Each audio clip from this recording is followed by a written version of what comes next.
the sad incident.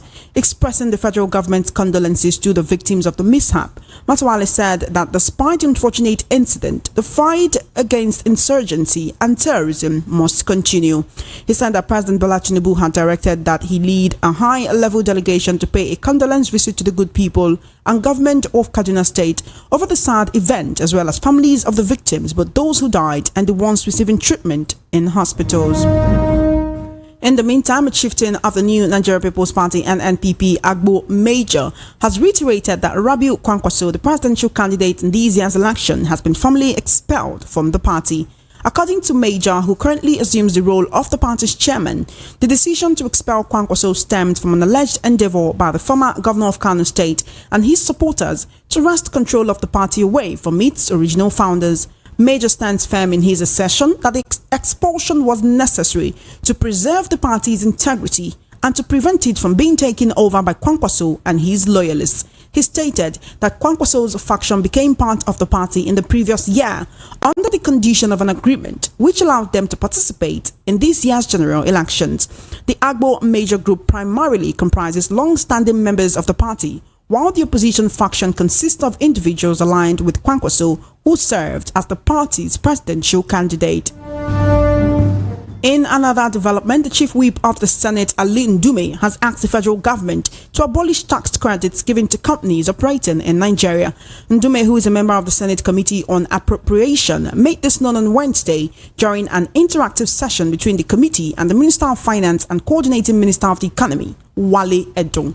In September, the chairman of the Presidential Tax Reform Committee, Taiwo Oyedele, said tax incentives go up 6 trillion naira annually. According to the lawmaker representing Benue South Senatorial District in the 10th National Assembly, the President Tinubu administration must take bold decisions, including yanking away tax credits given to big companies in the name of pioneer status. In a tragic development, gunmen have killed no fewer than 12 persons, with several others sustaining various degrees of injuries in fresh attacks on Ayin and other communities such as Ailamo, Iyoza and Beji in local government area of Benue State. The attackers are alleged to be Fulani herdsmen. VOP News gathered that from usually dependable eyewitnesses that the renewed attacks, which were unprovoked, started last Monday with the killing of 3 innocent persons. The source further added that the killings continued up to Wednesday and Sunday, with about 9 persons losing their lives.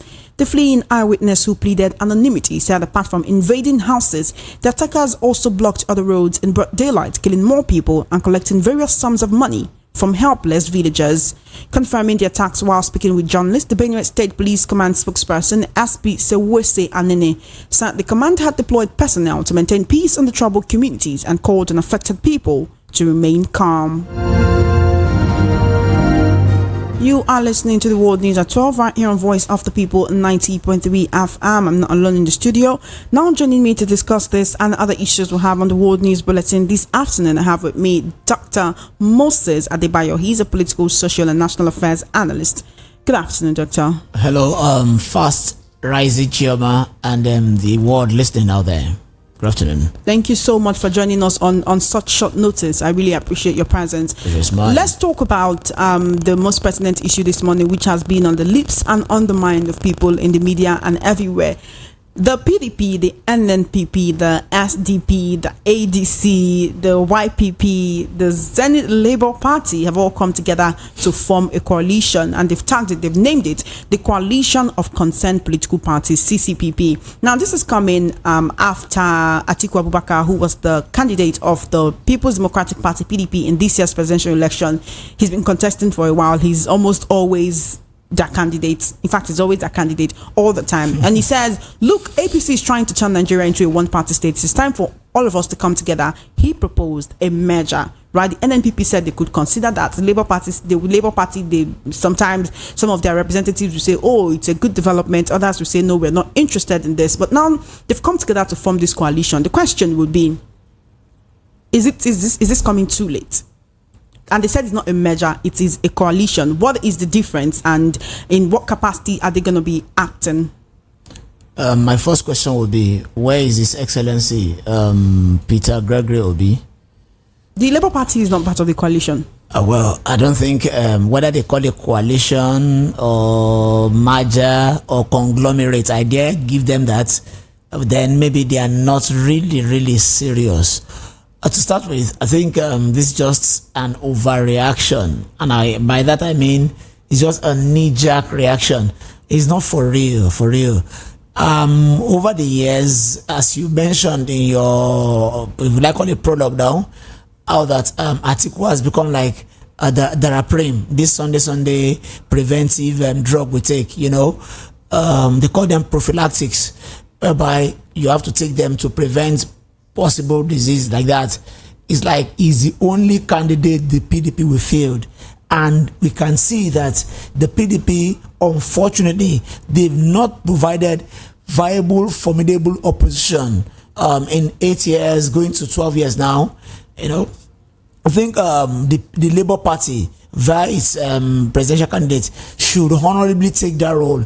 And I've listened to Peter Obi twice after this election. He sounds more believable to me than Atiku, really. So I will urge him to take upon this role. That's why I had to ask the question, where is Peter Obi in this? If he's not there, if we roughly will rate politicians in Nigeria today, maybe top 5. Okay, the president, Bola Tinubu, Atiku, forever a formidable force. Peter Obi must be mentioned. We all knew how he performed at the last election. So if he's not in the so-called merger or coalition, as I've said earlier, the conglomerate, maybe they are just rabble-rousing, swashbuckling, but they'll take them nowhere. A case of going around in circle, motion but no movement. And let's say this only unveils again the seeming desperation of Atiku.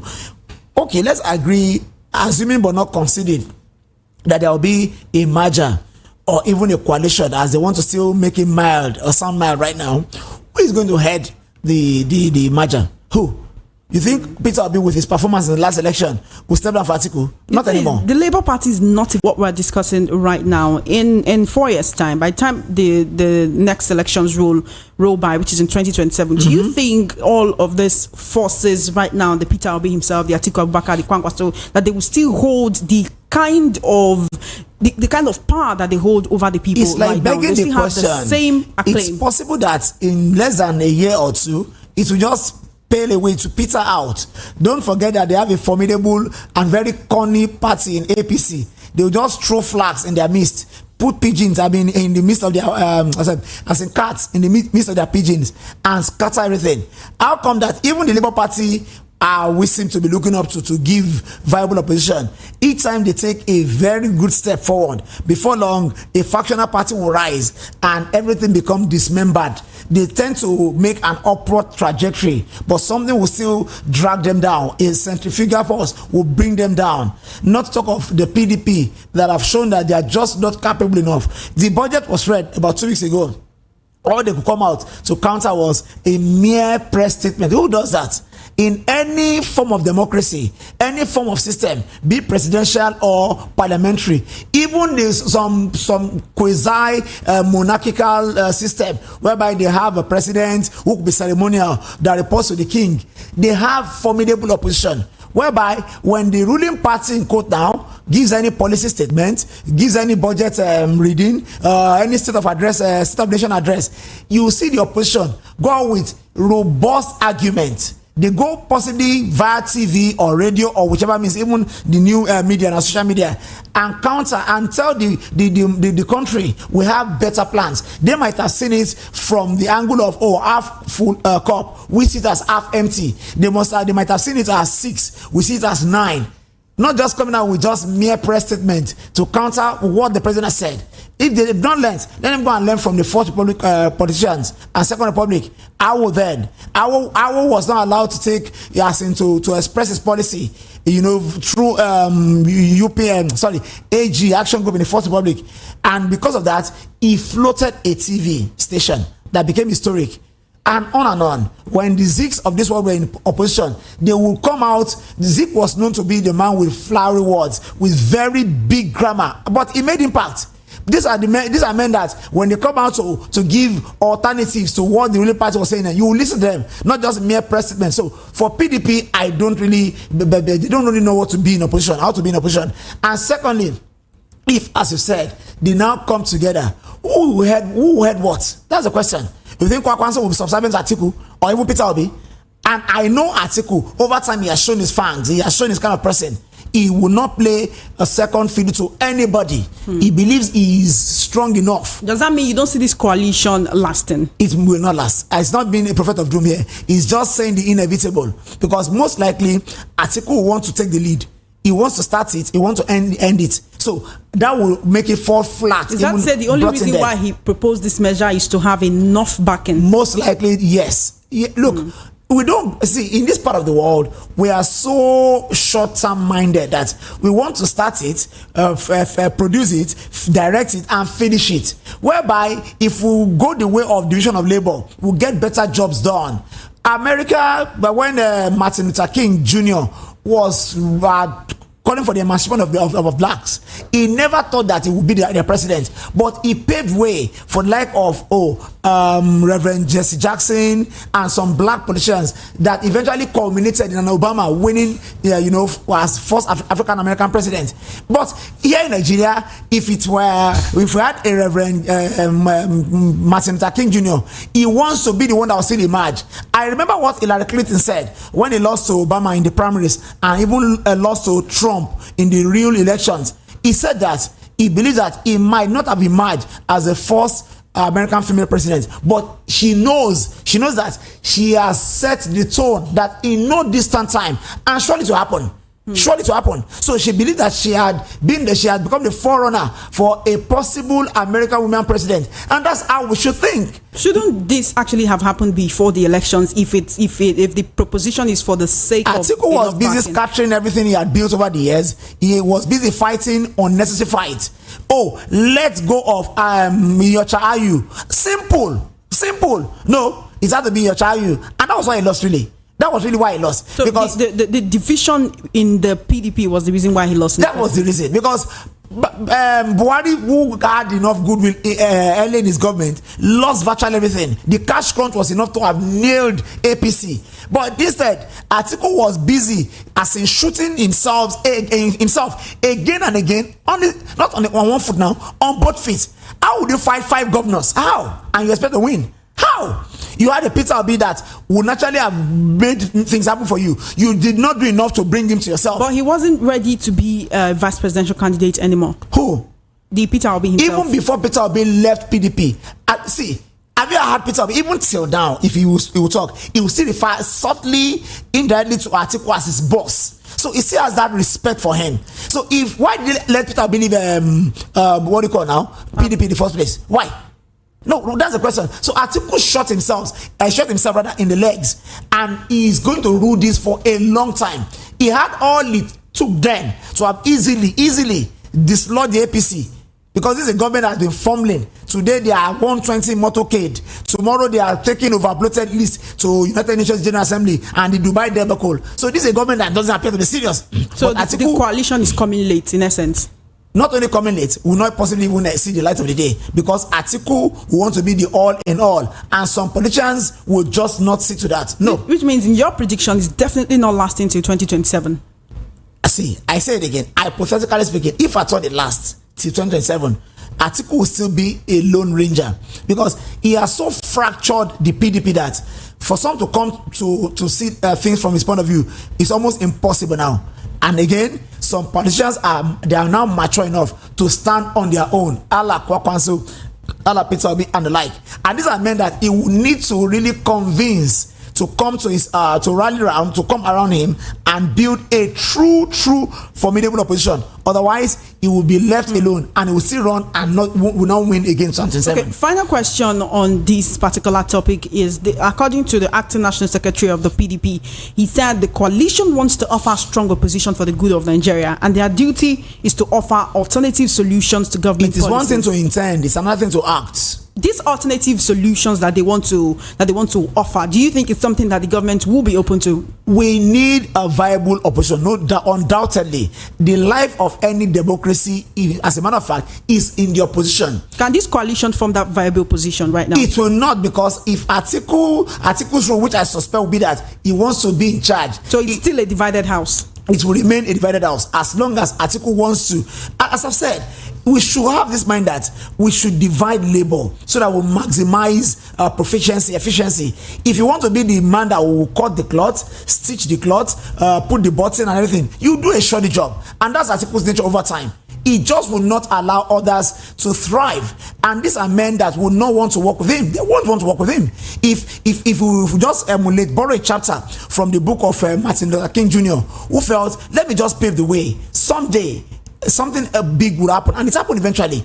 Hillary Clinton felt, oh, I might not have won the Democrat ticket to represent to be our candidate in 2008. Obama won that. I may not have won even when I contested as Democrat presidential candidate against Trump, but she knows, she's convinced that she has paved the way for women in future, and that will happen. It's not that it's a matter of time. Okay, our time is fast spent. Let's quickly speak a little on the Kaduna bombing situation right now. Good. Just for a minute or two, because we really need to talk about something else before we go, and our time is fast spent. The defense minister says the Kaduna bombing error will not deter the fight against terrorism. Please stop using this word error, Mr. Minister. Please, it is annoying, it is enraging, it's irritating, it is as in ugly. Don't use the word, please. What kind of error is that? I just can't take this as an error. This is about from 2017, about 4 times. As a matter of fact, some media organizations have reported that we've had about 10 of these so-called mistakes. Lives are involved, for God's sake. I said on phone yesterday when we spoke on this. When you deal with some issues, the margin for error is 0. If there's anything lower than 0, or you even call it cipher, of course that's the formal name for 0. There is no room for that. I gave the Osama bin Laden example. America for 10 years trailed him. There were times they almost nabbed him, very close to, but there were human shields, so they had to back out. They backed out on many occasions. But the very day they knew that, oh, we have him to the corners, nobody was going to be a human shield, and they zoomed in, and they got Osama bin Laden. They wiped him out of existence. That's how you work when you come to terrorists. You don't assume. This is a very careless mistake that must be probed. As of today now, the death rate has increased to 127. That's too much. Even a life being lost in carelessly is bad enough, is horrendous enough. Not of 127 lives, and you are still calling that an error. Error my foot. If we are taking punitive measures in the past to address these so-called errors, it will not repeat itself again. This is one error, not too many, too satanic to say. So please spare us of this gory tale of it's an error. Somebody was incompetent, somebody was just evil-minded, and such a person should be duly punished so that it will not happen again, ever again. You don't deal with terrorism with assumption. You should have been so sure that you were dealing with terrorists, not just kill some people because they were celebrating innocently. Who does that? Okay. I still have Dr. Moses Adebayo right here in the studios. I want to quickly talk for about 2 minutes on this because we really need to go. The Chief Whip of the Senate, Ali Ndume, has asked the federal government to abolish tax credits given to companies operating in Nigeria. He says that the tax incentives, rather there is a report that tax incentives go up 6 trillion naira annually. He's saying that President Tinubu's administration must take bold decisions in yanking away tax credits, tax incentives given to big companies in the name of a pioneer status. Now, is this actually a good move? When you take this away, how is it going to affect? Because at the end of the day, it's going to affect Nigerians. The prices of whatever these companies make will shoot up. I think it is Procter & Gamble, P&G are leaving Nigeria. GSK left about 2 months ago, and the more they go, the more the products that they offer, because now it will have to be imported, will be rising higher and higher. How is this helping the overall cost of living that has shot through the roof? Does the senator hear himself when he speaks? I think he speaks too much. He talks too much, really, and it does not help him at all. We need to wonder when he speaks. Sometimes people just, he has come again, Jerry. It's inevitable that some companies that have over time. So when we do that for all these nationals, multinationals, we are not doing anything special. So to have posited in that manner, to have given that as his own view, is to me it's marks of ignorance. He just does not understand what it means to be in business. Anyway, he's a lawmaker, so let him face more of making laws, giving laws that will better the lives of his constituents and Nigerians at large, instead of making foray into a field he knows little or nothing about. So all he has said is just to me, to the winds. He has just expressed his ignorance, and he should just please hold his peace. Otherwise, he's just going to all the more add to an already bad situation. Imagine all these companies that were in Nigeria before now, even in Nigeria, to access some of their goods and services are almost without it to those who are not they have not, those who don't have much. How much more if they now have to import what, because we need some of these things they produce, we need them every day of our lives. So it only gets worse. So Senator Ndume should just please stop expressing himself and embarrassing himself, because this is just a non-issue for me. Okay then, thank you so dearly, Dr. Moses Adebayo, for joining me right here on the World News at 12. I really appreciate your presence, your analysis, your inputs. Thank you for coming. Always a pleasure. Thank you very much. On such short notice, and again. keep going higher. Thank you so dearly. On the foreign scene, yesterday, United Nations Chief Antonio Guterres warned that the humanitarian system in Gaza may collapse and public order could completely break down. He says he expects public order to completely break down because of continuing Israel bombardment and lack of essential supplies. His comments have been criticized by Israel Foreign Minister Eli Cohen, who called Guterres' tenure a danger to world peace. Israel agrees to allow a minimal amount of additional fuel into Gaza to prevent humanitarian collapse and the outbreak of a pandemic. Legislation to provide new security assistance for Israel has been blocked by Republican members of the U.S. Senate. And that's it on the World News at 12. Just before we wrap up, let's take a look at the top stories again. You heard that the PDP, the NNPP, the SDP and 4 others have formed a coalition. Defense Minister says Kaduna bombing error won't deter the fight against terrorism. NNPP chieftain reveals Kwankwaso was expelled for attempting to take over the party. 12 killed and others injured in fresh herdsman attack on Benue communities. On the foreign scene, UN chief says war causing catastrophe Gaza may never recover from. And that is a wrap on the World News at 12. My name is Ijeoma Innocent. Please follow our social media handles at VOP903FM. Good afternoon and thank you for listening. Do stay tuned. Up next is Matters with Ikami Jude.